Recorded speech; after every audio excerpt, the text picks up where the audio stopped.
کراچی میں مساجد میں نکاح کا رواج بہت بڑھ گیا الحمدللہ. پنجاب میں بھی ہے مگر تھوڑا کم ہے. دیکھو مسجد کیسی پیاری جگہ ہے، نماز کی جگہ ہے، مقدس جگہ ہے، وہاں کتنا سادگی سے نکاح ہو جاتا ہے، کتنی برکتیں ہیں. اس کو رواج دینا چاہیے مساجد میں نکاح کو. عجیب بات ہے، دنیا کی ہر قوم نکاح کرتی ہے اپنی عبادت گاہوں میں. عیسائی کہاں نکاح کرتے ہیں بھئی؟ ہو رہا ہے نا، عیسائی کہاں نکاح کرتے ہیں؟ چرچ میں. ہندو اپنے پنڈتوں سے پڑھواتے ہیں. تو یہ دنیا کی ہر قوم میں ہوتا ہے. آج کل نکاح عدالتوں میں شروع ہو گیا ہے. تو جائز ناجائز کی بات نہیں ہے، جائز تو کہیں بھی ہے. کہیں بھی نبی صلی اللہ علیہ وسلم نے نکاح پڑھایا، کہیں بھی معاملہ طے ہو گیا تو وہیں بیٹھے بیٹھے نکاح پڑھا دیا. لیکن جب کوئی جگہ آپ نے سلیکٹ کرنی ہی ہے تو اس کے لیے سب سے بہتر جگہ کون سی ہے؟ مسجد ہے. تو اس کو رواج ڈالنا چاہیے. اس کی ایک برکت ہوتی ہے، ایک روحانیت ہوتی ہے. اس میں گناہوں کی طرف توجہ نہیں جاتی. بھئی کیا مسئلہ ہے؟ اچھا، دوسرا بار بار اس پر بات ہوتی رہتی ہے، نکاح کو آسان بناؤ، آسان بناؤ، آسان بناؤ، ٹینشن فری بناؤ نکاح کو. زنا کو مشکل ہونا چاہیے، نکاح کو آسان. تو اس نکاح کو آسان کیسے کیا جائے گا؟ جہیز ختم کرو. کیا خیال ہے بھائی؟ ابھی بیان پورا ہوا نا. جو اسلام پہ مکمل راضی ہو تو اسلام میں جہیز ہے. سارا خرچہ اللہ نے کس پہ ڈالا ہے؟ بولتے کیوں نہیں بھائی؟ لڑکے پہ ڈالا ہے. نان نفقہ لڑکا کرے گا، مہر لڑکا دے گا، اور اللہ بھلا کرے گھر کا سامان سارا کون لے کے دے گا؟ لڑکا دے گا. تو سارا وہ اسٹینڈرڈ بھی وہی ہونا چاہیے جو لڑکی والوں کا اسٹینڈرڈ ہے، اس حساب سے. تو سارے خرچے اللہ نے مرد کے کندھوں پہ ڈالے ہیں. اور اللہ نے قرآن میں مرد کی فضیلت اسی بیس پہ بیان کی ہے. الرجال قوامون علی النساء بما فضل اللہ بعضهم علی بعض وبما انفقوا من اموالهم. آپ لوگ نیچے بڑھے ہیں تو ثواب زیادہ ملے گا. پیچھے لوگ بیچارے کھڑے ہوئے وہ دیکھ رہے ہیں. تو الرجال قوامون علی النساء، اللہ تعالیٰ فرماتے ہیں کہ مرد کو ہم نے حاکم بنایا ہے. عورت غلام نہیں ہے، محکوم ہے. محکوم میں اور غلام میں فرق ہوتا ہے. دیکھو جو بھی وزیر اعظم ہے، جو بھی صدر ہے، وہ حاکم ہے. ہم کیا ہیں؟ محکوم ہے نا. اب خواتین کہتی ہیں ہم کیا مرد کے ماتحت ہیں؟ تو بھائی جب آپ حکومت کے ماتحت ہو کر اس میں ذلت نہیں ہے، پولیس کے ماتحت ہوتے ہیں نا نیچے لوگ، آپ کا باس آپ اس کے ماتحت ہیں، تو یہ کیا مطلب جو امپلائی ہیں وہ غلام ہیں کیا باس کے؟ بھائی ماتحت ہیں. ماتحت کا مطلب یہ ہے کہ تبلیغ میں جاتے ایک امیر ہوتا ہے، باقی سارے ماتحت ہو گئے. ہم ماتحت ہیں بھائی. تو ہم یہ تو توہین ہے. توہین کس بات کی ہو گئی؟ دنیا میں کوئی بھی نظام اس وقت تک نہیں چلتا جب تک ایک ذمہ دار اور ایک امیر نہیں ہوتا. تو گھر بھی ایک جگہ ہے نا جہاں لوگ ہوتے ہیں، تو اس میں بھی کسی کو سربراہ ہونا چاہیے کہ نہیں ہونا چاہیے؟ تو وہ سربراہ ہے اور عورت اور بچے اس کے ماتحت ہیں. تو ماتحت ہیں. تو اللہ نے بیان کیا کہ مرد کو بھی ہم نے زوجہ پہ کیا بنایا ہے؟ حاکم بنایا. عورت ماتحت ہے.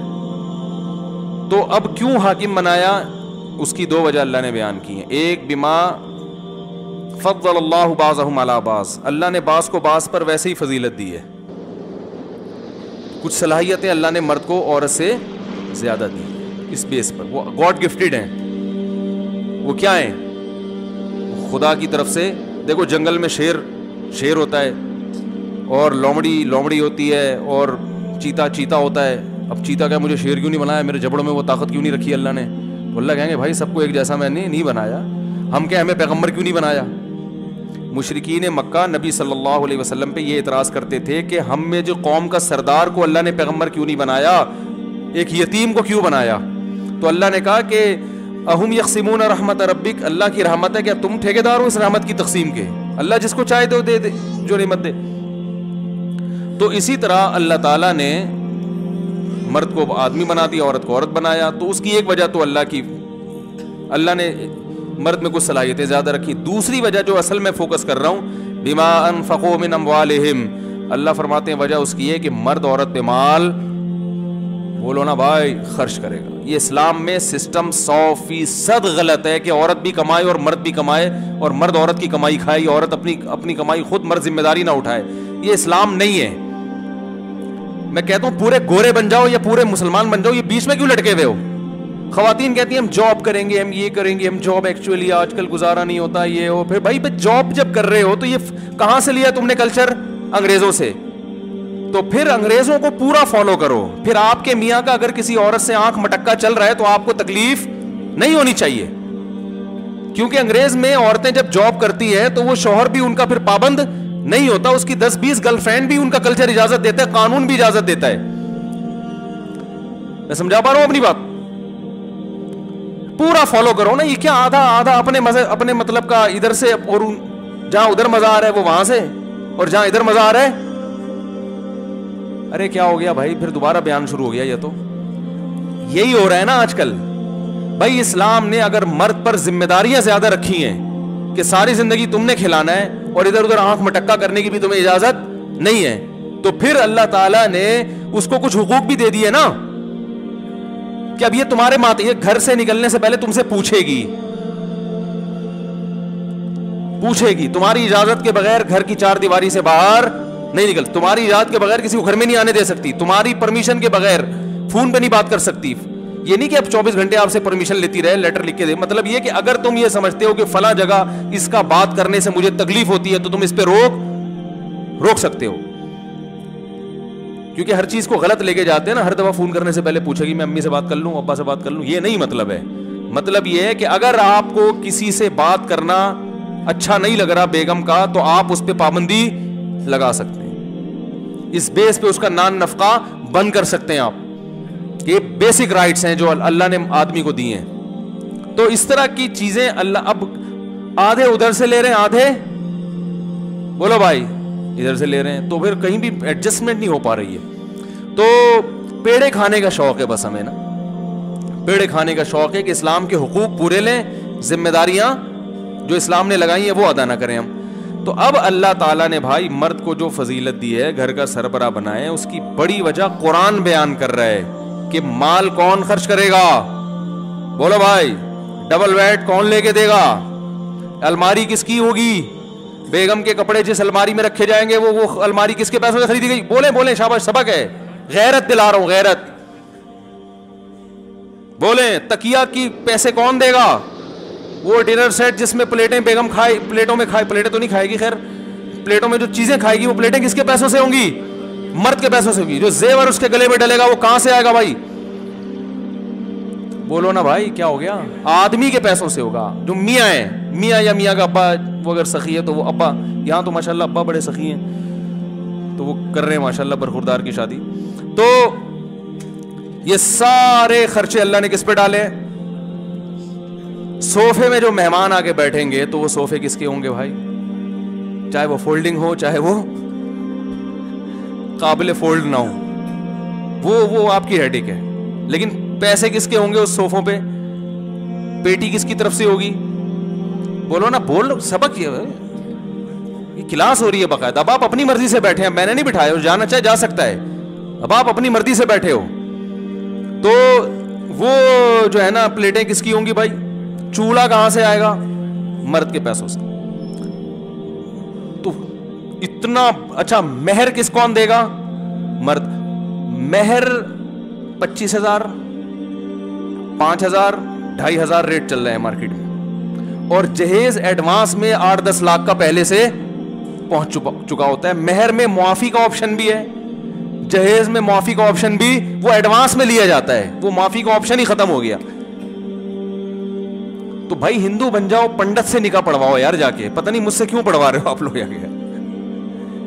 پنڈتوں سے پڑھواؤ نکاح, کیوں مولویوں کو ٹائم ضائع کرتے ہو؟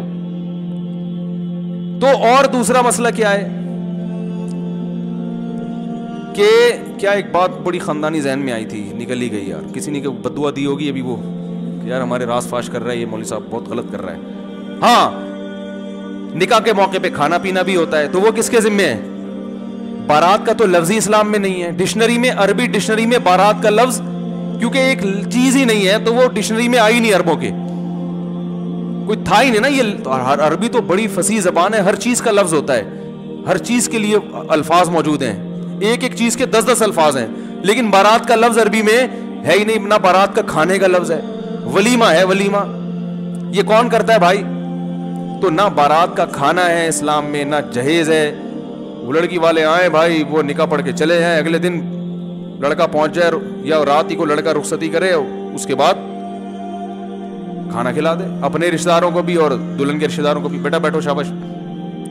تو یہ ساری چیزیں میں دیکھو یک طرفہ نہیں ہوتا. یہ معاملہ کہتے ہیں نا تالی دونوں ہاتھوں سے بجتی ہے. بعض دفعہ لڑکی والے جہیز نہیں دے رہے ہوتے, لڑکا اور اس کے ابا اس کو مجبور کر دیتے ہیں. بعض دفعہ یہ نہیں لے رہے ہوتے, وہ زبردستی دے دیتے ہیں کہ ہم لوگوں کو کیا منہ دکھائیں گے, قوم کو کیا منہ دکھائیں گے, بیٹی کو کیا دیا. تو یہ منہ دکھانے کے چکر میں پھر اتنی کمپٹیشن شروع ہو گیا ہے کہ ہم نے قوم کو کیا دکھانا ہے. یہ چند چیتھڑے دے کے بیٹی کو بھیج دیا ہے, محبت ہی نہیں ہے بیٹی سے. کیا دیا تم نے؟ ابھی تمہیں سارے بیانات سمجھ میں آئے تھے مولانا صاحب کے؟ ویسے نماز تو کبھی پڑھتے ہوئے دیکھا نہیں ہے, جہیز میں اسلام نظر آیا. یہ تانے ملتے ہیں نا. تو نتیجہ یہی نکلتا ہے کہ تھوڑا تھوڑا کرتے کرتے کرتے کرتے اب ظاہر ہے تھوڑا اس لیے دینا ہے کہ لوگوں کا منہ بند ہو, تو لوگوں کا منہ تھوڑے پہ بند نہیں ہوتا. مثال تو نامناسب سی ہے, چھوڑیں بھی, اتنی بھی نامناسب مثالیں دینا مناسب نہیں ہے. تو بہرحال آدھا لفظ تو نکل چکا تھا لیکن ریورس کیا میں نے. تو تھوڑے سے لوگوں کا منہ بند نہیں ہوتا, تھوڑے سے نہیں بند ہوتا. وہ پھر کمپٹیشن دیکھو نا, مجھے انڈیا میں ایک صاحب نے ویڈیو بھیجی, جہیز کا نا پورا تمبو لگا کے جہیز کی نمائش ہو رہی ہے,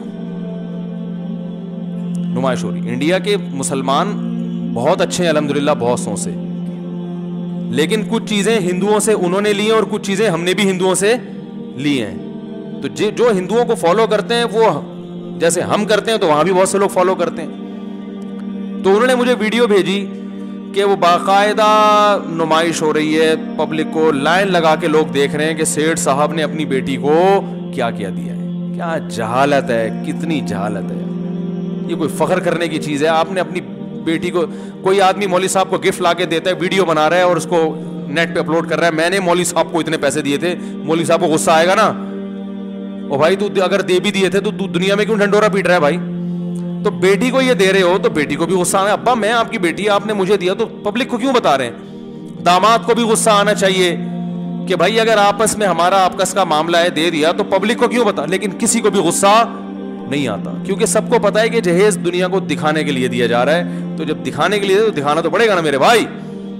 ہمارے حضرت فرمایا کرتے تھے کہ اگر بیٹی کو کے بارے میں ڈر ہو کہ سسرال میں جا کے پتہ نہیں کیا ہو جائے گا, کوئی تحفظ ہونا کہ کچھ مسائل نہ کھڑے ہو جائیں, تو چیک دے دیا کرو. 25 لاکھ کا چیک دے دیا, چپکے سے پکڑا دیا, بیٹا یہ تمہارا چیک ہے, اگر کوئی اللہ نہ کرے سسرال میں ہوا کچھ مسئلہ ہوا تو یہ بینک میں تمہارے اتنے پیسے پڑے ہیں, یا اتنا گولڈ چپکے سے, داماد کو پتہ بھی نہ چلے. صحیح ہے نا؟ کیونکہ پتہ چلے گا تو بہت اچھے داماد بھی ہوتے ہیں, جو یہاں جو داماد بیٹھے ہیں ان کے علاوہ کی بات کر رہا ہوں, وہ پھر بیگم کے سونے پہ نظر, کیا خیال ہے, وہ بہت سارے مسائل کھڑے ہو جاتے ہیں. تو ایسے فرمایا اگر بہت ہی محبت ہے تو یہ دے دو, لیکن یہ کوئی نہیں دے گا. صوفے دیں گے کیونکہ وہ نظر آ رہا ہے, سونے کے سکے جو چپکے سے دیے جاتے ہیں, پرس میں ڈال دیے جاتے ہیں, وہ نظر نہیں آتے. یہ بیڈ نظر آ رہا ہے, یہ صوفے نظر آ رہے ہیں, الماری نظر آ رہی ہے, پورا قارون کا خزانہ. تو بھائی میں کہتا ہوں اللہ کا واسطہ مل جل کے اس رسم کو ختم کرو. پھر بھی میں کہتا ہوں اگر لڑکے والوں نے پورا زور لگا دیا, لڑکی والے نہیں مانتے, زبردستی دے رہے ہیں, تو پھر آپ زبردستی روک نہیں سکتے. کیونکہ ایک آدمی اپنی بیٹی کو گفٹ دے رہا ہے نا, تو آپ کو شرعاً اختیار نہیں ہے اسے روکنے کا. تو اس لیے پھڈے بازی نہ کریں, اس میں مضبوط لہجے میں بتا دیں کہ ہمیں یہ اچھا نہیں لگ رہا. اور لڑکے کا جو باپ ہے نا, وہ اپنی بیگم کو بھی بتا دے, کیونکہ بعض دفعہ جب لڑکی کا باپ رخصت کر کے بھیجتا ہے بغیر جہیز کے, تو وہ تانے پھر اسے سسرال میں ساری زندگی, بولو نا بھائی, ملتے ہیں. لائی کیا چند چیتھڑے, یہ ساسوں کی طرف سے, لائی کیا چند چیتھڑے, اور باتیں ایسے کرتی ہے جیسے تیرے باپ نے تجھے سونے میں تول کے بھیجا ہو. یہ بڑے پرانے ڈائلاگ ہیں جو ساسیں سیکھتی ہیں, باقاعدہ آرڈر پہ ان کو سکھائے جاتے ہیں کہ اس طرح سے اس اسٹائل میں بہو کے سامنے آپ نے یہ بولنا ہے. کوئی الٹا سیدھا ایسا نہیں کہ جو گلے پڑ جائے تانا. تو بعض دفعہ یہ خطرہ ہوتا ہے لڑکی کے باپ کو، یار پتہ نہیں کیا بنے گا وہاں جا کے، تو وہ دے رہا ہوتا ہے، تو وہ رشوت کے حکم میں ایسا جہیز. بعض دفعہ واقعی محبت سے ہی دے رہے ہوتے ہیں، لیکن وہ محبت سے دے تو رہے ہو، لیکن آپ دیکھو کہ یہ اسلام میں ایک چیز کو پسند نہیں کیا گیا، تو ایسی چیز کو پروموٹ کرنا، محبت کا کچھ اور طریقہ ایجاد کر لو، ٹھیک ہے نا. وہ طریقہ یہی ہے کہ سونے کے سکے پرس میں ڈال کے دے دیا، یا بیگم بچی کو بتا دیا دیکھو یہ تمہارا سونا ہے، گولڈ ہے، یہ میں نے تمہارے لیے بنایا ہے، جس دن تمہاری شادی ہونی تھی میں نے سوچا تھا اس دن ہینڈ اوور کروں گا، لیکن ابھی تو فی الحال چلی جاؤ، یہ لاکر میں پڑے ہوئے تمہارا، جب تمہیں ضرورت ہو تو یہاں سے لے لو. ایسا یہ محبت کا طریقہ مارکیٹ میں ہے ہی نہیں، ٹھیک ہے، ہے ہی نہیں، چل ہی نہیں رہا. پھر باقی بعد میں آپ جو چاہیں دیں بیٹی کو. میں یہ نہیں کہہ رہا کہ بچی کو کبھی زندگی میں کوئی گفٹ ہی نہیں دینا. گھر بس گیا، موقع ختم ہو گیا، پھر آپ کی بچی آپ کا داماد، پھر تو داماد کو آپ لینڈ کروزر خرید کے دیں. آپ اللہ کرے میرے سسرال والے بھی سن رہے ہوں. پھر تو بھائی جب موقع ختم ہو گیا تو جو مردی آپ کا داماد ہے بیٹوں کی طرح ہوتا ہے، داماد تو سمجھنا چاہیے اس کو بیٹوں کی طرح. پھر آپ دیں گے تو ہم یہ کہیں گے کہ داماد کو واقعی بیٹا سمجھ کے دے رہے ہیں. ابھی نمائش کا عنصر زیادہ ہوتا ہے، گفٹ کا عنصر کم ہوتا ہے. بعد میں کون دیتا ہے؟ بعد میں تو داماد سے اس کی تنخواہیں پوچھ کے اس کو اور ٹارچر کرتے رہتے ہیں. ابے تو کیا کھلا رہا ہے، وہ اوپر سے مجھ سے پیسے مانگنے آ جاتا ہے بھائی. تو بعد میں آپ کا داماد ہے، آپ کی بیٹی ہے، بھائی پال لو پورے. اگر نیک داماد ہے تو پورا پالنے پر بھی گورنمنٹ کی طرف سے کوئی پابندی نہیں ہے. بچی کا گھر بسے گا اگر وہ اپنی ذمہ داری پوری کر رہا ہے. تو آپ جانے، آپ کا سسرال جانے، صلہ رحمی ہے، جتنا اچھا سلوک کریں گے داماد کے ساتھ، بیٹی کے ساتھ یا سسر بہو کے ساتھ تو بہت اچھی بات ہے. ہم منع ہدیے سے، گفٹ سے منع نہیں کر رہے. ہم کہہ رہے ہیں کہ رسومات ہیں، نمائش زیادہ ہے، غریب باپ ٹینشنوں میں آئے ہوئے ہیں کہ شادی کیسے کریں بچوں کی. تو اس لیے سادگی اور خرچہ بولو بھائی کم سے کم خرچہ. حدیث میں آتا ہے اعظم النکاح برکتاً ایسرھا مؤونہ، سب سے زیادہ برکت اس نکاح میں ہے جس میں خرچہ سب سے کم ہو. ہم کہتے ہیں جتنی دھوم دھڑکے سے ہوگی اتنا ہی مزہ ہوگا. نہ وہ وقتی مزہ ہے، وہی ہے جو چرس اور ہیروئن کا ہوتا ہے. جتنا سادگی سے ہوگی اتنا ہی اس نکاح میں لذت زیادہ، آسانی سے. حضرت شیخ الحدیث مولانا زکریا رحمہ اللہ تعالیٰ کی زوجہ کا انتقال ہو گیا تو وہ پھر مصروف اتنے تھے، وہ کہتے میں نکاح نہیں کروں گا. ان کی بہت زیادہ مصروف لائف تھی. انہوں نے کہا میں نہیں نکاح کرتا، کیونکہ سارا دن وہ کتابوں میں لگے رہتے تھے. تو ان کی غالباً چچا زاد بہن تھی، خالہ زاد بہن تھی. تو رشتہ داروں نے زور ڈالا بھائی نکاح کر دو حضرت شیخ الحدیث سے نا، کہ بھائی اب آپ کی کزن ہے، آپ نکاح کر لیں، بغیر نکاح کے زندگی گزار رہے ہیں. بہت اصرار کیا تو ایک دن انہوں نے جب بہت اصرار کیا انہوں نے کہا چلاؤ پھر ابھی پڑھاؤ نکاح. لوگوں نے کہا یہ کیا بھائی؟ کہہ رہے ہیں بھائی اگر کرنا ہے تو پھر ابھی کراؤ، میرے پاس فالتو ٹائم نہیں ہے، ابھی کراؤ نکاح. بس ٹھیک ہے، پر گھر بیچ دو، رخصتی ہو جائے گی. ٹھیک ہے، آپ ہماری بیوی بن جائے گی، پھر ہم خرچہ اٹھائیں گے اور جو اس کی ذمہ داریاں پوری کریں گے. تو لوگ ایسے مانتے نہیں ہیں. لوگوں کہتے ہیں یہ کون سا ہو رہا ہے نکاح. تو کہتے ہیں بھائی یہ میرے پاس اتنے بکھیڑوں کا ٹائم، آج کل اصل میں فالتو ٹائم بہت زیادہ ہے. اتنا ٹائم ہے، شادی کی 6 مہینہ پہلے تیاریاں ہو رہی ہیں، تو وہ والے آ رہے ہیں تو یہ والے جا رہے ہیں، پھر وہ آ رہے ہیں تو پھر یہ والے جا رہے ہیں، تو پھر وہ بری کی رسم آ رہی ہے، پھر وہ والے آ رہے ہیں، پھر پھٹا ہو گیا تو ان کو منا رہے ہیں. پھر انہیں ایک بات ایسی کہتی تھی جو ان کو بری لگی تھی تو اس کا مطلب تلاش کیا جا رہا ہے ڈکشنری میں، پھر اس مطلب کا صحیح مطلب نکال کے پھر ان کو منایا جا رہا ہے، پھر ڈانٹا جا رہا ہے، پھر یہ ہو رہا ہے. وہ اس میں بسا اوقات منگنیاں ٹوٹ جاتی ہیں. پھر وہ بڑے ٹینشنیں، میں تو بھگت چکا ہوں یہ ساری ٹینشنیں. تو بھائی ٹینشن فری زندگی گزارو. شیخ الحدیث مولانا زکریا رحمۃ اللہ علیہ نے کہا بھائی اگر کرنی ہے تو ابھی نکاح پڑھاؤ، ورنہ جاؤ یہاں سے، ٹائم نہیں ہمارے پاس یہ استخارے نکالنا اور پھر یہ کرنا اور وہ کرنا نہیں ہے. اپنی بچیوں کی شادی بھی ایسے کی انہوں نے. بیٹیاں جب جوان ہوئی تو کچھ نوجوان تھے جو ان کا خیال تھا کہ یہ میری بچی کے لیے مناسب ہیں، ان سے بات کی، وہ راضی ہو گئے. تو بڑے فخر سے راضی ہو، حضرت اس سے ہماری سعادت کیا ہو سکتی ہے کہ آپ سے کہ بچیوں سے ہماری شادی ہو. تو ایسے ہی جب وہ راضی ہو گئے تو مجمع بیٹھے ہوئے تھے، اپنی بیٹیوں کا نکاح بیان کر رہے تھے. بیان کے آخر میں اپنی بیٹیوں کا نکاح بھی ان لڑکوں سے پڑھا دیا. پھر انہوں نے اپنی آپ بیتی لکھی، اس پہ لوگوں نے تبصرے کیا کیے، اتنے نیگیٹو لوگوں نے تبصرے کیے. ایسے ہوتی ہے بچیوں کی شادیاں، ایسے ہی کچھ چند نوجوان نظر آئے پکڑا دیں. تو بھائی وہ نوجوانوں کی تحقیق تو ان کو پہلے سے تھی کہ یہ اچھے ہیں. جب ہو گئی تحقیق بھائی صحیح ہے تو بس اب کیا الگ سے محفل اور مٹھائی کے ڈبے پارسل ہو رہے ہیں، وہ آ رہے ہیں تو وہ آ رہے ہیں. تو بھائی اب جب کرنا ہے تو بھائی ٹھیک ہے، ہماری بچی ہے، بچیاں تو گھر سے رخصت ہوتی ہیں، چلو بھائی یہ نکاح پڑھا دیا، اب تمہاری امانت ہے، جب چاہے لے جاؤ. اب یہ گھر بن رہا ہے نہیں بن رہا ہے تمہاری ہیڈیک ہے، یہ ہماری ہیڈیک بولو نا بھائی. نہیں ہے. ابھی تمہاری ہڈی کے گھر میں جگہ ہے نہیں ہے, کمرہ وہ نا اوپر والا کمرہ بن رہا ہے, پھر اس کے اوپر ایک اور بنے گا, واش روم میں ٹائلیں لگیں گی, پھر یہ ہوگا پھر وہ ہوگا. ابے بھائی تمہاری عمریں کتنی ہیں؟ جیسے جیسے عمر بڑھ رہی ہے نا تو ذہن میں رکھو کہ کمزور ہوتے چلے جا رہے ہو. یہ ذہن میں رکھو, یہ بھول جاتے ہیں لوگ, کمزور ہوتے چلے جا رہے ہو. اور جتنی عمر زیادہ ہوگی اولاد اتنی دیر سے پیدا ہوگی. دیر سے پیدا ہونے کا مطلب آپ دادا بننے سے پہلے فوت ہو چکے ہوں گے. یہ سب چیزیں لوگ سوچ نہیں رہے ہوتے. نہ بچیوں کی شادیاں دیکھنی نصیب ہوں گی, نہ بیٹوں کی شادیاں اور بڑھاپے میں دیکھو گے ابا کو ٹی بی ہے, مرنے والے ہیں, شوگر بہت ہائی رہتا ہے, جلدی سے شادی کراؤ تاکہ بچی کی خوشی زندگی میں دیکھ لیں. یہ ہو رہا ہے کہ نہیں ہو رہا؟ اور بھائی ایسی عمر میں شادی کیوں کی تھی کہ آپ نے ٹی بی کے تک پہنچے اور بچیوں اور بیٹوں کی شادیوں کی خوشیاں دیکھ رہے ہو؟ اصل خوشیاں تو جب ہی شروع ہوتی ہے جب بیٹے جوان ہوتے ہیں. اس خوشی کے لیے جوان ہونا ضروری ہے.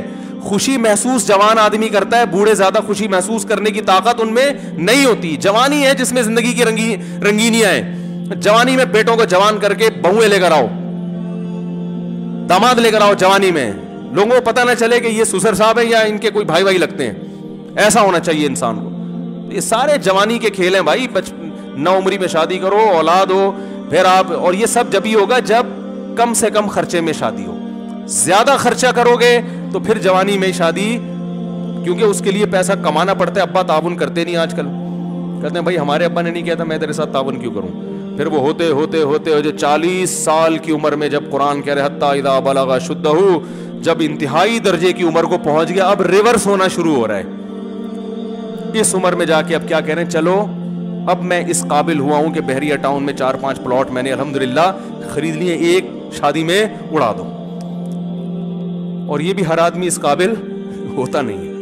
اور پھر ظاہر ہے 40 سال میں آپ کو ملے گا بھی 38 سال کا, 37 سال, 36.5, اس سے پیچھے تو مشکل ہے. تو پھر وہ ظاہر ہے وہ بھی اتنی دنیا دیکھ چکی ہوتی ہے کہ وہ بھی اتنا کانفیڈنس کہ وہ ماتحتی قبول کرنے کے لیے تیار نہیں ہوتی. اس نے اتنی دنیا دیکھی ہے, اتنا کانفیڈنس کہ اس کا ایک اپنا لائف اسٹائل ہوتا ہے جس میں وہ بڑی میچور ہو چکی ہوتی ہے. وہ ساس کو ساس ماننے کے لیے تیار, وہ ایک ماحول میں ڈھل چکی ہوتی ہے. آپ اپنے حساب سے نہیں ڈال سکتے. تو یہ بڑے مسائل ہیں جس کی وجہ سے طلاقوں کے ریشو بڑھ رہے ہیں. تو کرو 40 سال میں نہیں کی تو ابھی کر لیں, بھلے کوئی مسئلہ نہیں ہے اتنا, لیکن بہرحال آسان بناؤ میرے بھائی. کیا بناؤ نکاح کو؟ ہلکا پھلکا آسان. ہاں ولیمے میں اللہ نے آپ کو گنجائش زیادہ دی ہے تو اپنی گنجائش کے حساب سے پبلک کو کھانا کھلاؤ. بعض مالدار صحابہ ان کے 3 دن لنگر چلا کرتے تھے ولیموں کے. مغیرہ ابن شعبہ رضی اللہ عنہ بڑے مالدار تھے, جب نکاح کرتے نا تو لنگر کھول دیتے لوگوں کے لیے, کھولے عام 3 دن تک کھلا لنگر چلے گا, جس نے کھانا ہے آ کے کھائے. بڑا دسترخوان لگاتے تھے.